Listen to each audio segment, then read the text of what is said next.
రెడ్డి గారి మనవడు వైఎస్ రాజారెడ్డి గారి పెళ్లి జరుగుతున్న సందర్భంలో చాలామంది ఇన్వైట్ చేస్తున్నాం రాజకీయ నాయకుల్ని. అందులో భాగంగానే చంద్రబాబు గారిని కూడా పెళ్లికొచ్చి వాళ్ళని ఆశీర్వదించాలని కోరడం జరిగింది. చాలాసేపు రాజశేఖర రెడ్డి గారి గురించి, వాళ్ళ ఫ్రెండ్షిప్ గురించి, వాళ్ళ రాజకీయ ఇనిషియల్ ప్రస్థానంలో జరిగిన విషయాల గురించి అన్నీ గుర్తు చేసుకున్నారు, మాకు గుర్తు చేశారు. చాలాసేపు మాట్లాడాం, చాలా సంతోషం అనిపించింది. వచ్చి ఆశీర్వదిస్తామని మాటిచ్చారు.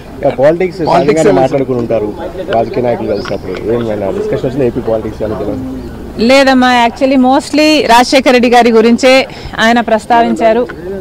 ఆయన ఎలాంటి మనిషి, ఆయన ఇనీషియల్గా వాళ్ళు రాజకీయాలు మొదలుపెట్టినప్పుడు వాళ్ళిద్దరూ కలిసి ప్రయాణం చేశారు. పొద్దున్నుంచి సాయంత్రం వరకు వాళ్ళు కలిసే ఉన్నారు, జీప్లలో కలిసి తిరిగారు. ఇలాంటివన్నీ ఢిల్లీకి వెళ్ళారు, అప్పుడు చీఫ్ మినిస్టర్కి వాళ్ళిద్దరు కలిసి చేసిన ప్రయత్నాలు అయితేనేమి, ఇలాంటివన్నీ చెప్పుకుంటూ వచ్చారు. మేడం, కాంగ్రెస్ పార్టీలో మీ పాత్ర ఎలా ఉండబోతుంది? మీకు ఎటువంటి పదవి మీరు అనుకుంటున్నారు వస్తుందని చెప్పి వాళ్ళు ఏసీసీ నుంచి మీకు ఏమన్నా హామీ ఇచ్చారు? కాంగ్రెస్ పార్టీ ఏ పదవి ఇవ్వాలి, ఏ బాధ్యతలు ఇవ్వాలి అనేది కాంగ్రెస్ పార్టీ ప్రెరోగేటివ్. కాంగ్రెస్ పార్టీలో because it is the largest secular party చేరడం జరిగింది.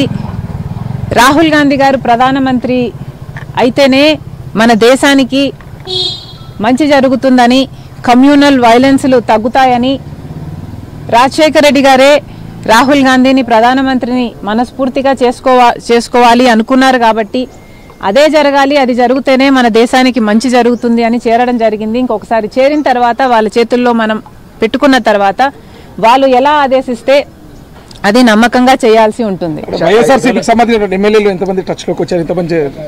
ఈ అన్ని రాజకీయాలు